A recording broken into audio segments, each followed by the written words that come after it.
Suas mãos sobre o servo e vamos orar. Amém? Deus, em nome de Jesus, ó Pai, te agradecemos, ó Pai, por adorar o Senhor, Espírito e verdade, Senhor. E que esse é o objetivo desse culto, ó Pai, adorar o Senhor, Espírito e verdade, Pai. E nós queremos colocar, ó Pai, a vida do teu servo, ó Pai, Pastor Calil. E este é o momento que estaremos mais uma vez cativos com nossa mente e coração para ouvir a tua palavra, ó Pai. Eu sei que teu servo, Pai, tem se consagrado, tem buscado crescer na graça e no conhecimento, para que o Senhor fale grandemente para nossas vidas, ó Pai. E que essa palavra possa produzir uma renovação espiritual em nosso coração, uma renovação no nosso entendimento, nossa alma, e possa produzir salvação, cura, restauração, ó Pai. Por isso, ó Pai, deixa nossa mente, nosso coração guardado em ouvir a Tua voz, ó Pai. E fale conosco, porque queremos Te ouvir cada vez mais, em nome de Jesus, ó Pai. E que a Tua palavra possa produzir resultados, na autoridade do nome de Jesus. Amém. Paz, Senhor, amada igreja, graças a Deus, estamos aqui para adorar, louvar e bendizer o nome do Senhor. Por gentileza, põe a sua Bíblia no livro de Atos dos Apóstolos, capítulo de número 1. E agora nós estamos na casa do Senhor, as conversas se encerram e vamos apenas ouvir a voz do Espírito Santo de Deus. E ouvimos a palavra de Deus, que é fiel e digna de toda confiança, de toda credibilidade. Então estamos ali no livro de Atos, capítulo 1. Atos, capítulo 1, versículos 1 a seguir. Diz assim a palavra de Deus no livro de Atos: escrevi o primeiro livro, ó Teófilo, relatando todas as coisas que Jesus começou a fazer e a ensinar, até ao dia em que, depois de haver dado mandamentos por intermédio do Espírito Santo, diga Espírito Santo, aos apóstolos que escolhera, foi elevado às alturas. A estes também, depois de ter padecido, se apresentou vivo, com muitas provas incontestáveis. Diga, muitas provas incontestáveis. Aparecendo-lhes durante 40 dias e falando das coisas concernentes ao reino de Deus. Diga, 40 dias. E comendo com eles, determinou-lhes que não se ausentassem de Jerusalém, mas que esperassem a promessa do Pai. Diga, a promessa do Pai. A qual, disse ele, de mim ouvistes. Porque João, na verdade, batizou com água, mas vós sereis batizados com o Espírito Santo. Diga, batizados com o Espírito Santo. Não muitos dias depois destes. Amém, igreja? Pode se assentar, por gentileza. Amada igreja, nós vemos aqui este livro de Atos dos Apóstolos, onde o autor é o médico Lucas, discípulo do Senhor Jesus Cristo, aquele homem onde ele escreveu o livro de Lucas e também o livro de Atos dos Apóstolos. E como nós discorremos aqui nesses versículos que nós lemos, ele diz que escreveu o primeiro livro, ó Teófilo. O primeiro foi Lucas, onde ele escreveu. E ele relatou todas as coisas que Jesus começou a fazer e a ensinar. Uma testemunha viva da vida de Jesus aqui na terra. E ele continua: até ao dia em que, depois de haver dado mandamentos por intermédio do Espírito Santo aos apóstolos que escolhera, foi elevado às alturas. Então ele está comentando com Teófilo provavelmente ele chamou de excelentíssimo.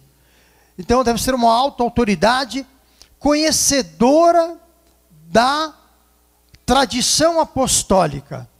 E o apóstolo Lucas, ele escreveu e mandou para Teófilo, para que o ajudasse, para que confirmasse também tudo aquilo que ele relatava no livro de Lucas, agora no livro de Atos dos Apóstolos. E ele diz no versículo 3, a estes também, depois de ter padecido, ou melhor, a estes também, depois de ter padecido, se apresentou vivo, com muitas provas incontestáveis, aparecendo-lhes durante 40 dias, e falando das coisas concernentes ao reino de Deus. Então ele relatava, Jesus, ele veio, ele apareceu por 40 dias, e muitas pessoas ouviram, nós inclusive ouvimos, e somos testemunhas de que Jesus veio, que ele morreu na cruz, pelos nossos pecados, que ele foi sepultado, e ao terceiro dia, pelo poder de Deus, ele levantou dos mortos. E é justamente por isso que ele fala, provas incontestáveis, onde mais de 100 pessoas, 500 pessoas, são testemunhas da vinda, da ressurreição de Jesus Cristo, o que nos relata as palavras também. E ele fala no versículo 4, e comendo com eles, determinou-lhes que não se ausentassem de Jerusalém, mas que esperassem a promessa do Pai, a qual disse ele, de mim ouvistes. A promessa do Pai é a chave da vida do homem e da mulher de Deus.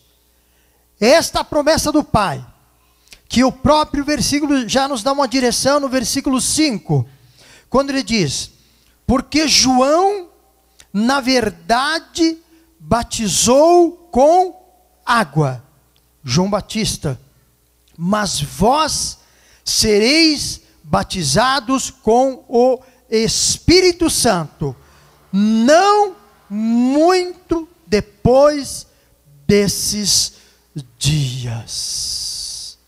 Nós vemos Lucas dando ênfase, aqui no livro de Atos, da vinda do Espírito Santo de Deus.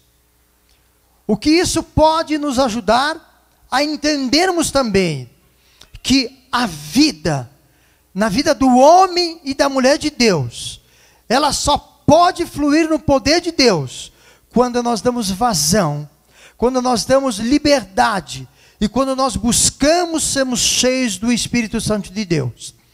Nós vimos que na semana passada, amados, foi colocado alguns obstáculos para nós recebermos e sentirmos a presença de Deus nas nossas vidas.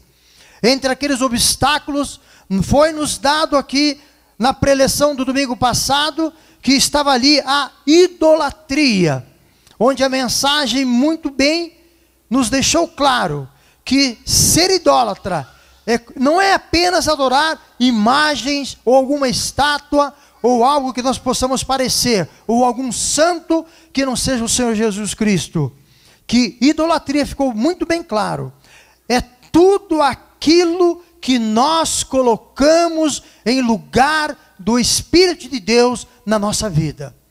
Idolatria é tudo aquilo que assume o primeiro lugar no nosso coração. É onde o eu é o mais importante do que Jesus governar o nosso coração. O que pode ser idolatria? Aquilo que nós ouvimos muito bem e aprendemos na semana passada. É adorarmos estátuas, santos que não Jesus Cristo. É nós colocarmos um trabalho em primeiro lugar ao invés de Jesus, quando nós tiramos aquilo que é de Jesus. A idolatria pode ser também o próprio ministério. Como por exemplo, eu só vou estar na igreja quando eu estou na frente exercendo o meu ministério. Agora quando é por estar no banco, o culto não é interessante. É um tipo de idolatria. O outro tipo de idolatria, por exemplo, eu só vou para a igreja quando é meu dia de pregar. Quando eu não vou estar pregando, quando eu estou dirigindo o culto, então aquele culto não é tão interessante. Então eu não preciso ir para o culto. Isto é um tipo de idolatria dentro da própria igreja do Senhor e Salvador Jesus Cristo, a igreja comprada pelo sangue de Jesus Cristo, amados. Então, meus queridos, idolatria entre próprios crentes que acontecem, a idolatria também, como já colocamos, do estudo. Ah não, o estudo é mais importante, a igreja não é prioridade. Como eu vi nesta semana, eu digo, olha, por que você não foi ao culto? Por que você não vai? Não, porque o meu foco é o estudo. Eu preciso estudar hoje, mas eu não vi você nenhum dia da semana no culto. Ah, mas não importa, o meu foco é estudo. Isso é um tipo de idolatria, onde nós vemos crentes, homens e mulheres de Deus, saindo do propósito de Deus, porque são idólatras de si mesmos, dizendo, Jesus, eu te recebi como meu Salvador, eu te recebi como meu Senhor, mas olha Jesus, o Senhor fica aqui ao meu lado, e deixa eu governar a minha vida, é mais importante que eu governe a minha vida. Então, meus amados, nós estamos vendo que tudo isso nos explicou a mensagem da semana passada, e vemos ainda, amada igreja, que também foi nos explicado, que a iniquidade também nos impede de sermos cheios da presença de Deus. E foi nos explicado também que iniquidade é o pecado. Nós dizemos, olha Jesus, eu sei que o Senhor vai entender o meu pecado, e vamos lá, alisamos o pecado, e por isso muitas vezes não sentimos vontade de orar, não sentimos vontade de buscarmos a presença de Deus, não sentimos a vontade de estarmos na casa do Senhor, não sentimos vontade de lermos a palavra de Deus, não sentimos vontade de exercer o ministério que o Senhor colocou em nossas vidas. Foi o que nós aprendemos na semana passada.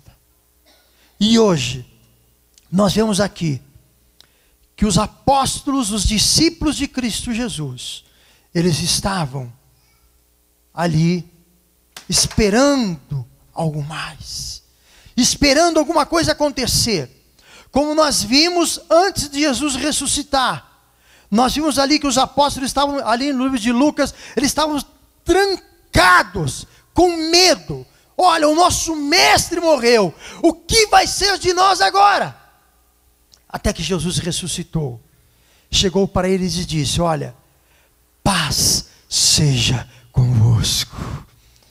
Eu quero dizer uma coisa para você, olha, as pessoas podem te abandonar, as pessoas podem te deixar de lado, quem sabe o teu familiar pode te deixar de lado, não olhar para a tua dor, não olhar para a tua dificuldade, mas que nem a morte, nem a tribulação, nem o desespero, nem a nudez nos separam do amor de Cristo. Queridos, o amor de Cristo sempre está conosco.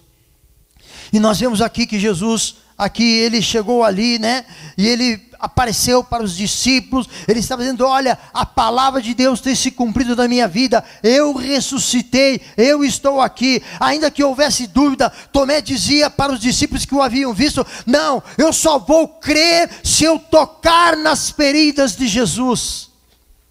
Queridos, quantas pessoas têm tomado essa posição de Tomé? Quando dizem, eu só vou crer, eu só vou me firmar diante de Deus, se Deus fizer o milagre que eu quero. Queridos, não é assim que nós servimos a Jesus.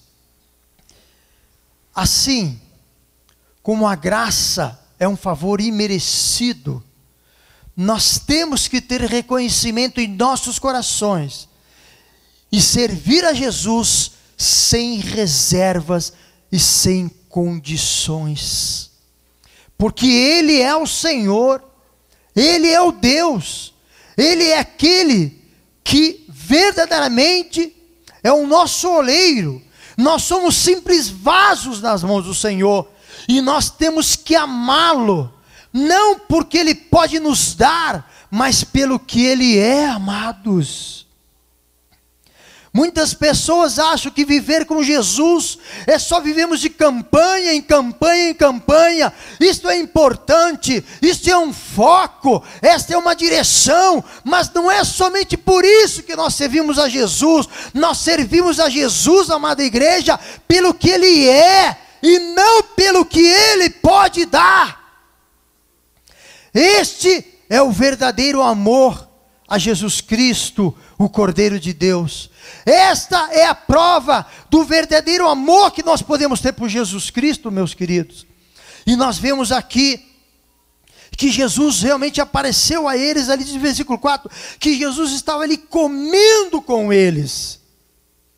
E nós vemos que eles já estavam ali purificados dos seus pecados. Pedro, que por 3 vezes havia negado a Jesus, negou a Jesus. Jesus ali, depois que ele ressuscitou, ele foi lá e trouxe cura para a vida de Pedro, e Pedro ficou livre, curado, foi perdoado do seu pecado, da negação do Senhor Jesus Cristo.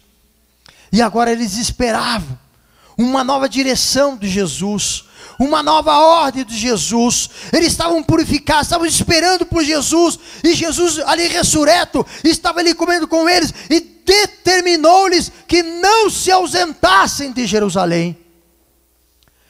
E daqui desse texto que nós lemos, nós tiramos 4 lições para as nossas vidas.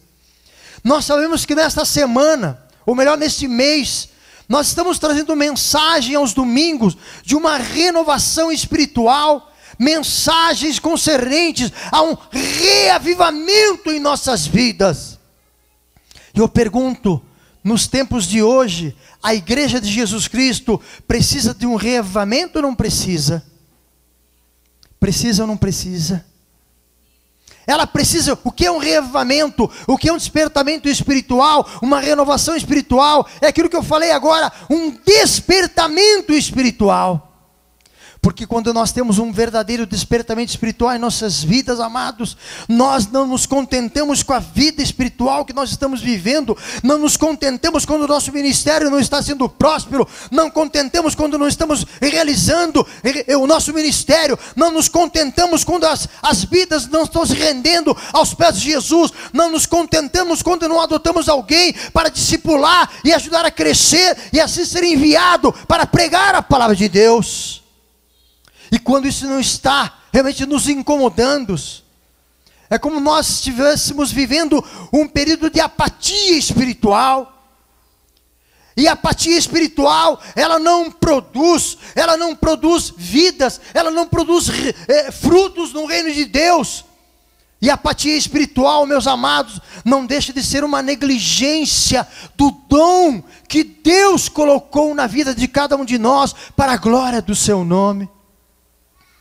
E Jesus ali, sabia que aqueles discípulos estavam assustados ainda que eles estivessem alegres, mas eles precisavam de uma direção para as suas vidas. Eles já haviam reconhecido Jesus como Salvador, eles já haviam sido batizados nas águas, mas eles precisavam de algo mais, que era o poder do Espírito Santo fluir através da vida deles.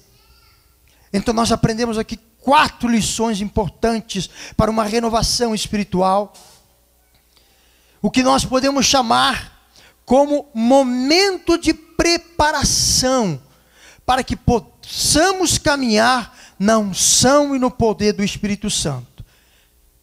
Você já aceitou Jesus, você já desceu as águas, você, quem sabe, está ali, sabe que tem um chamado de Deus, mas por que isso não acontece? Porque precisa haver uma preparação, igreja. Porque a palavra de Deus nos diz que Jesus nos escolheu antes da fundação do mundo.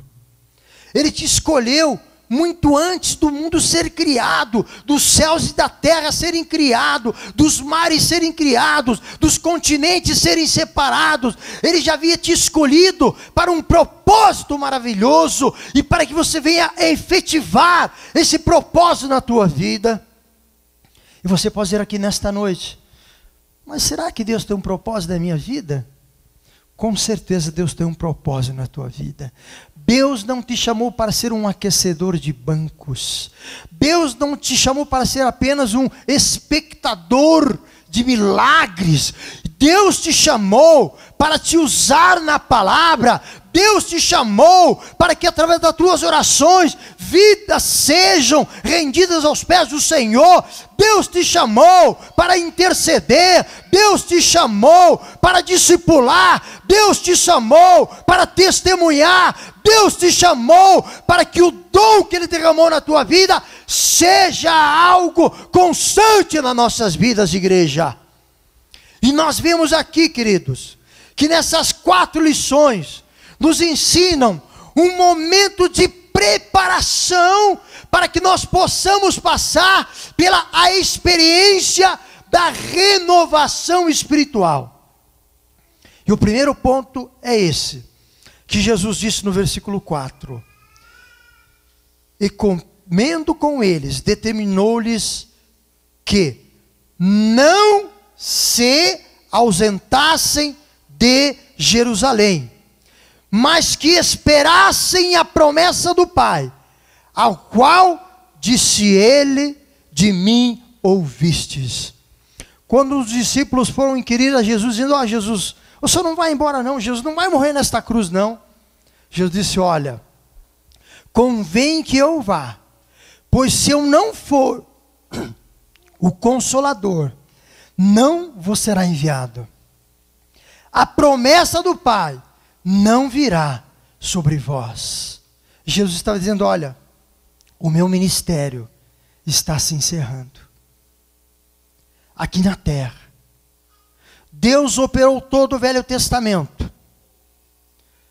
O Novo Testamento começou com o nascimento de Jesus, que é a nova aliança, quando Ele morreu naquela cruz do Calvário. Jesus cumpriu 33 anos aproximadamente aqui na terra, cumprindo o propósito de Deus. Ele estava dizendo: oh, agora o meu trabalho aqui na terra terminou. Agora eu preciso ir, para que a promessa do Pai venha sobre vós, e vós sejais capacitados para fazerdes a obra de Deus. Jesus estava falando, meus amados, que o Espírito Santo estava por vir. Que grande expectativa!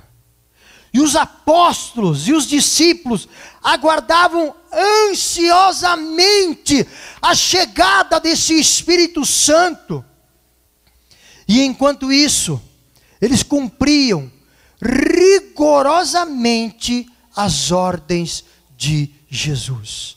E a primeira ordem de Jesus era permanecer em Jerusalém. O que nós aprendemos aqui, meus amados? Que aqueles discípulos, quando Jesus subiu ao céu, eles lembraram que uma das últimas ordens de Jesus é que eles deviam permanecer em Jerusalém. E permanecer em Jerusalém, eles podiam pensar: puxa, enquanto a promessa não vem, não é verdade? Enquanto a promessa não vem, porque Jesus diz que depois de, não muitos dias depois desse, no versículo 5, que viria o Espírito Santo, eles podiam pensar assim: não, vamos fazer o seguinte, vamos lá para a nossa terra natal, nós somos galileus, nós somos aqui da Judéia, vamos lá para a nossa terra natal ali, na Galileia, vamos rever os nossos familiares, vamos matar a saudade lá. Ou podiam pensar assim: puxa, vamos lá visitar ali os nossos amigos, nossos familiares. Mas eles não fizeram isso, porque Jesus disse: permanecei em Jerusalém. Eles podiam pensar: não, vamos fazer o seguinte, vamos tirar uns momentos de lazer, vamos dar uma passeada aí por toda essa Judéia, dar uma passeada pela Galileia, pela Pérea, vamos ver como é que está o Mar Morto lá. Puxa, que saudade do Mar Morto, o Mar Vermelho, vamos contemplar a região litorânea lá, vamos completar, vamos ali ver por onde, vamos matar a saudade, por onde que Moisés passou naquele Mar Vermelho. Ou vamos ali para o Mar da Galileia, ali também chamado Lago da Galileia. Não foi isso que eles fizeram, meus amados. Eles obedeceram à risca a ordem de Jesus.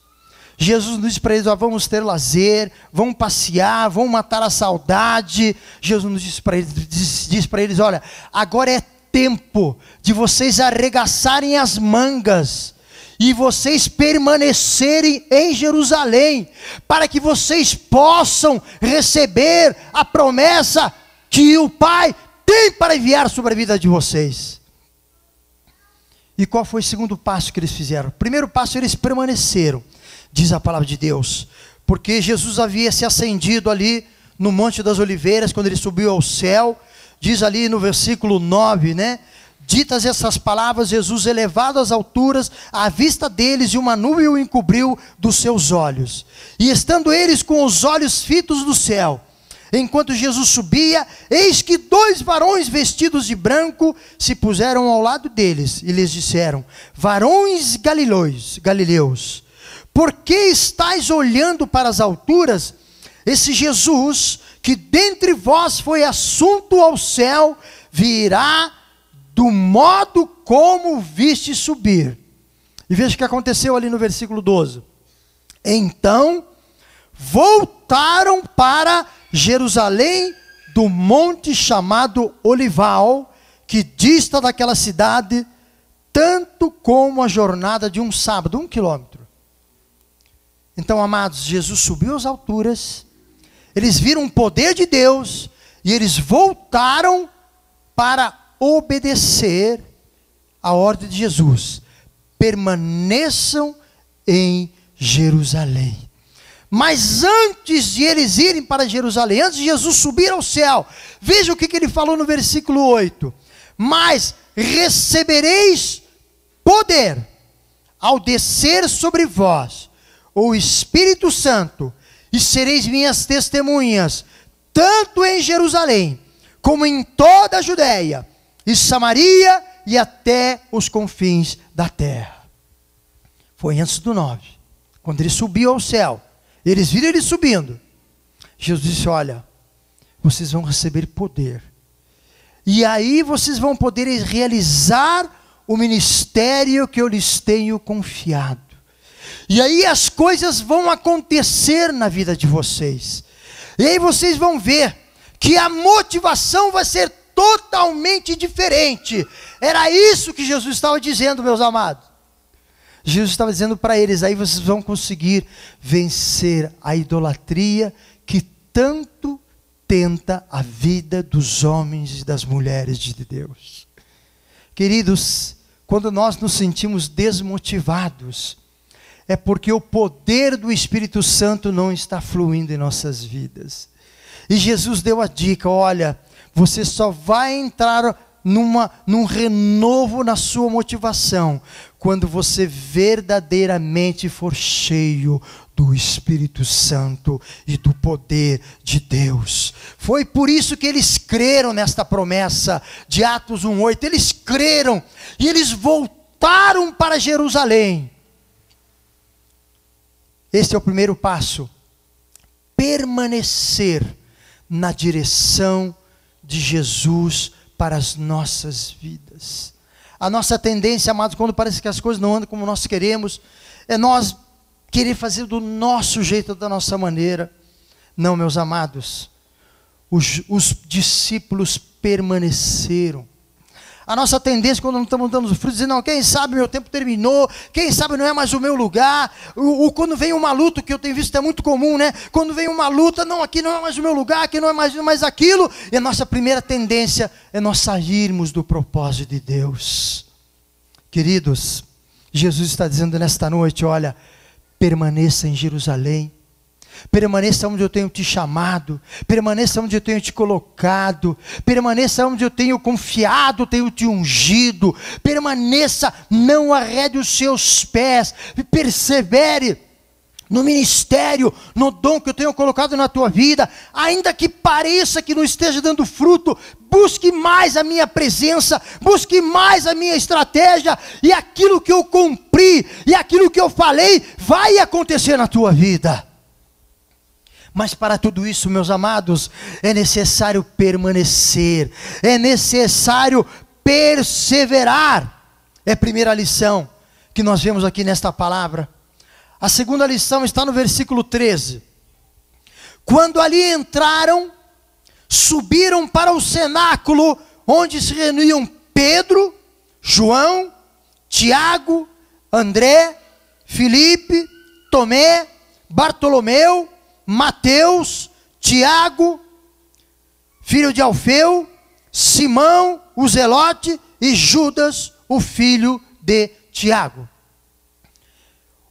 O segundo ponto que nós podemos aprender aqui nesta passagem é que os discípulos estavam organizados.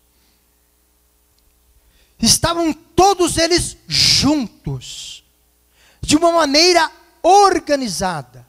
Eles possuíam um lugar para reunião. E por isso é que eles se organizavam, porque dizeria a palavra no versículo 13 no início, que eles subiram para o cenáculo, onde se reuniam. O segundo ponto para a renovação espiritual, igreja, importante, o momento da preparação, o primeiro é permanecer, o segundo é estar organizado. Muitas vezes nós nos organizamos para nossas férias, nos organizamos para o nosso trabalho, nos organizamos para os nossos estudos, nos organizamos para tantas coisas, mas muitas vezes não nos organizamos para servir ao Senhor. Não nos organizamos para estarmos reunidos, louvando, bendizendo e glorificando o nome do Senhor. Qualquer coisa é motivo para não estarmos reunidos. De repente surge um trabalho extra, eu vou pegar porque vai fazer falta para mim. Então de repente a nossa agenda espiritual fica desorganizada. De repente surge uma dificuldade, um momento difícil. Eu não vou para a igreja. Não, está difícil, o clima está difícil, não está legal, está muito frio, está muita chuva, ou quem sabe está nevando. Não, já não desorganizamos espiritualmente. De repente Deus abre uma outra porta, trabalho para crescermos mais, porque nós temos orado para sustentar a necessidade da família, e de repente já nos desorganizamos espiritualmente, e a primeira coisa que tiramos é aquilo que Deus colocou em nossas vidas, amados. Vocês estão entendendo, meus queridos, que o segundo ponto para a renovação espiritual é nós sermos também organizados. Nós temos um chamado específico do Senhor, nós temos um lugar para nos reunirmos, orarmos uns com os outros e aprendemos também da palavra de Deus. Nós temos um lugar para termos comunhão, que é glorificar, bendizer ao nome do Senhor, porque eles possuem um lugar, assim como eu e você temos um lugar para glorificar, para crescer, para orarmos juntos, para lermos a palavra de Deus juntos, estudarmos juntos, meditarmos juntos e para crescermos juntos para a glória do Senhor Jesus Cristo. Queridos, nós não vamos ter um despertamento espiritual se nós não tivermos uma agenda espiritual. Nós não vamos ter uma renovação espiritual se na nossa agenda espiritual não tiver prioridade na nossa vida diária. Nós não vamos ser organizados espiritualmente se nós não partirmos para o sacrifício, porque ninguém faz a obra de Deus sem sacrifício, igreja. Então Deus nessa noite está dizendo para mim, para você, para nós, assim como os discípulos se organizaram, se organizem também para me servir. Não vivam de urgências, não vivam de emergências, mas vivam de convicção em me servir em espírito e verdade, e com os seus corações focados onde eu, Jesus, seja o centro, o primeiro no teu coração. É o que nós estamos aprendendo aqui nesta noite, igreja do Senhor Jesus Cristo. E o terceiro passo importantíssimo, que também faz parte do momento de preparação para uma renovação espiritual, porque a nossa vida espiritual, quem sabe, esteja fria, apática, indiferente. O terceiro passo que nós aprendemos aqui está ali no versículo 12. Acompanhe ali comigo. Então voltaram para Jerusalém, do monte chamado Olival. Queridos, o terceiro passo para a renovação espiritual é o que os discípulos fizeram? Eles voltaram. Nós não chegamos a lugar nenhum se não tivermos esse terceiro ponto importante: ser submissos. Submissos à voz do Espírito Santo, submissos ao chamado do Senhor, submissos naquilo que a liderança coloca para crescimento da igreja, submisso na visão que Deus dá para a igreja, submisso naquilo que Jesus espera que nós sejamos, queridos. Jesus, ele subiu aos céus, ele não estava mais lá, olhando eles fisicamente, cuidando deles fisicamente, ele já subiu para o céu. Jesus não estava presente, mas eles eram submissos, porque aquilo entrou no coração deles. Aquela palavra de Jesus trouxe uma alegria no coração deles tão grande, que eles tinham prazer em serem submissos. Eles não pensaram em matar a saudade da família, como nós já dissemos, não pensaram em estar ali fazendo um momento de lazer, porque aquele não era o momento. Não é que lazer seja pecado, não, é porque aquele não era o momento, porque tudo tem sua hora. A Bíblia diz que para tudo há um tempo para trabalhar, há um tempo para descansar, há um tempo para nascer, há um tempo para partirmos deste mundo, há um tempo para tudo, meus amados. E Jesus estava dizendo para eles: agora o tempo de vocês não é matar a saudade, não, não é lazer, não. O tempo agora para vocês é vocês realmente se prepararem para a promessa do Pai, que está por chegar daqui a alguns dias. E eles foram se preparar, mas ninguém se prepara se não há submissão. Vou dar um exemplo aqui, por exemplo. Nós temos colocado 30 dias de jejum e oração. Agora nós expandimos para 60 dias, temos sentido os filhos de Deus expandir esse momento de jejum e oração por 30 dias, e vamos manter. Há pessoas responsáveis por cada dia de oração. Agora, eu não vou perguntar aqui para não constranger a ninguém, mas eu pergunto: se você não tem vindo nenhum dia orar nesses 30 dias, você não tem sido uma pessoa submissa. Jesus diz: permanecei. Jesus disse: se organizem, nós nos organizamos. Nós estamos vendo que a igreja precisa de um despertamento. Ela precisa buscar os perdidos. E nós nos organizamos em oração. Nos organizamos em propósito de oração, onde tem aproximadamente 16 itens de propósito de oração. Nos organizamos e demos um boletim, para quem quiser apanhar, não sei se todos têm de boletim de oração. Nós nos organizamos.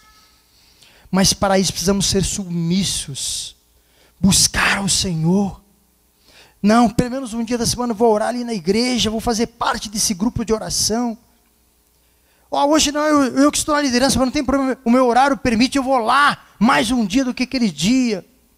É se organizar, meus amados. É ter uma agenda espiritual. É ser submisso naquilo que é apresentado para a igreja do Senhor Jesus Cristo.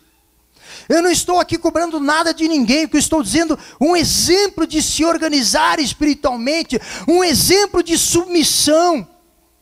Queridos, é muito comum nessa caminhada evangélica, nos caminhos do Senhor Jesus, eu já ouvi algumas pessoas dizer: não, eu só vou fazer isso ou aquilo se Jesus falar comigo. Queridos, Jesus deixou a sua igreja organizada com um princípio de autoridade. Existe um princípio de autoridade na casa do Senhor. Jesus não deixou a igreja desorganizada, não. Deixou pastores, presbíteros, deixou evangelistas, deixou mestres, deixou apóstolos, deixou profetas. Jesus deixou a igreja tremendamente organizada, a igreja do Senhor. E quando a igreja passa uma visão, é porque ela tem uma organização, e é porque ela está dando uma direção de Deus, para o povo de Deus, para o corpo de Cristo, crescer de maneira homogênea. O que é ser de maneira homogênea? Se esse meu braço ele cresce e esse fica atrofiado, o meu corpo vai ficar descompassado. Ou se essa perna cresce e a outra, ela fica atrofiada e ela cresce, eu estarei como um canguru caminhando, meu amado. Ah, que igreja do Senhor! A igreja é para crescer, é o corpo de Cristo, é para crescer de maneira harmônica, de maneira homogênea, mas para isso precisa haver submissão à visão que Deus tem trazido para a igreja. Diga para aquele que está ao outro lado, Deus tem dado uma visão. E nós precisamos ser submissos a ela. Então nós vemos, amados, Jesus subiu aos céus. Eles se recolheram e esperavam de uma maneira obediente a descida do Espírito Santo. Se reuniam ali no cenáculo, como nós vemos. Antes eles voltaram do Monte das Oliveiras para Jerusalém, se reuniram ali no cenáculo, se organizaram. E o quarto passo, que é o último passo, que é o momento de preparação para a renovação espiritual, é o que nós lemos no versículo 14. Todos estes perseveravam unânimes em oração, com as mulheres, com Maria, mãe de Jesus, e com os irmãos dele. Amados, eles fecharam os seus olhos. E diz a palavra de Deus que eles faziam o quê? O que eles faziam? Diga, perseveravam. De maneira unânime. O que quer dizer unânime? 100%. Juntos ali, ó. Juntos ali, ó, 100% unidos, 100% juntos. Queridos, a Bíblia diz que onde 2 ou 3 estiverem reunidos, ali eu estou no meio deles. Nós estamos em muito mais. Vocês imaginaram quantas coisas nós podemos fazer acontecer para a glória do Senhor Jesus Cristo? Queridos, isso nos fala, não eu, mas a história da igreja. A história da igreja teve esses momentos de apatia, teve esses momentos de negligência, frieza espiritual, indiferença espiritual. Nós vimos na igreja de Laodiceia, como já citamos, era uma igreja morna, os crentes esporadicamente iam para o culto, os ministérios não fluíam, não davam frutos, eles se colocaram na zona de conforto. E não foi diferente no século 18, meus amados. John Wesley não estava satisfeito com aquela situação espiritual da igreja. Ele não estava satisfeito que ele iria pregar realmente, mas ele sabia que faltava algo para a vida dele. E ele tomou uma atitude na vida dele. Essa atitude que nos ensina Atos 14. Todos perseveravam unânimes em oração. Homens e mulheres orando. Homens e mulheres buscando a Deus. Homens e mulheres se colocando diante do Todo-Poderoso, Altíssimo Deus. John Wesley formou um grupo de oração. Ele com seu irmão Carlos Wesley e também George Whitefield, eles se uniram ali com aquele grupo, com uma equipe de oração, e começaram a orar, a buscar a Deus, a se realmente se submeter a Deus, a se esvaziar diante de Deus, e meditavam juntos na palavra de Deus, porque fizeram também um grupo de estudos da palavra de Deus. E o grande resultado, meus amados, desta vida de oração, de meditação da palavra de Deus, na vida de John Wesley, queridos, John Wesley, ele pregava aproximadamente 780 mensagens por ano, o que corresponde a quase 2 pregações por dia, quando a média de muitos pastores é pregar 100 mensagens ao ano. Você vê o que é uma vida de oração, o que é uma vida de buscar os segredos, as profundezas da palavra de Deus, o que é uma vida de se colocar na presença de Deus de fato e buscar a Deus. E John Wesley cresceu tanto, meus queridos, que ele chegou no final da sua vida com 81 anos. Ele se tornou cego, se tornou meio paralítico, mas assim mesmo ele não se cansava de pregar a palavra de Deus. Daquele jeito ele ia lá e pregava, com aquela cegueira, e com aquela maneira de não poder mais caminhar direito, ele ia lá e pregava. Tamanho é o seu amor, tamanha realmente o coração dele, de tão cheio, que ele era cheio do Espírito Santo, meus queridos. A plenitude do Espírito Santo acompanhou a vida daquele homem o tempo todo. E hoje nós temos a igreja metodista wesleyana. E desta igreja metodista também havia um grupo de 3 homens, com mais alguns seminaristas, como é a história do evento bíblico, quando eles no pátio, aos fundos da Faculdade Teológica da Igreja Metodista do Brasil, em Rude Ramos, município de São Bernardo do Campo, um grupo de irmãos metodistas, das igrejas de Tucuruí e Vila Mazei, ali em São Paulo, ele se reuniu para orar e para buscar essa experiência pessoal com o Espírito Santo de Deus. Vocês sabem como é que era regida a liderança no Velho Testamento, igreja? O povo esperava Moisés subir ao Monte Sinai, para que Deus falasse com ele, e ele viesse trazer a mensagem de Deus para o povo. O povo esperava Josué ter um particular com Deus, para transmitir a direção para o povo. O povo esperava pelos líderes, pelos sumos sacerdotes. O povo esperava pelos juízes que governavam o povo de Israel. O povo esperava pelos reis de Israel. Queridos, você não precisa esperar por um líder do Velho Testamento para você ter uma experiência pessoal com o Espírito Santo, com Deus Todo-Poderoso.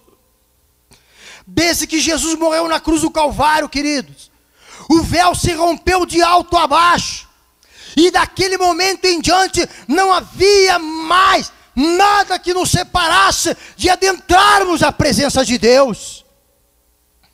Você não precisa mais de Moisés para entrar na presença de Deus. Você não precisa mais de um pastor para adentrar na presença de Deus. Você não precisa de um presbítero, de um líder. Você precisa apenas de uma coisa: perseverar em oração, ser submisso, se organizar e permanecer onde Deus te tem colocado. E aí você verá a grande experiência que você terá com o Espírito Santo. Igreja do Senhor, precisamos dessa experiência. Precisamos entender que precisamos ter uma experiência pessoal com Jesus, que é o Espírito Santo de Deus. Precisamos entender que precisamos ter aquele particular, nos organizamos diariamente para darmos o tempo a Ele e a Sua palavra.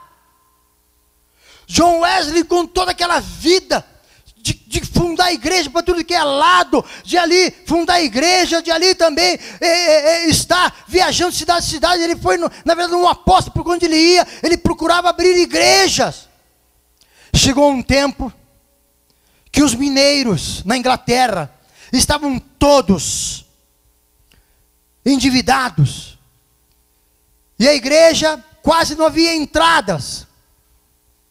E John Wesley, com mais um companheiro de ministério, pegou ali um chapéu e ia pedindo dinheiro para acabar de construir a obra do Senhor, juntamente com o seu parceiro de ministério. Queridos, John Wesley venceu, como Paulo venceu, como Jesus venceu, porque eles se preparavam para servir a Deus. Você quer vencer? Você quer sair da sua apatia espiritual? Você quer sair da tua mornidez espiritual?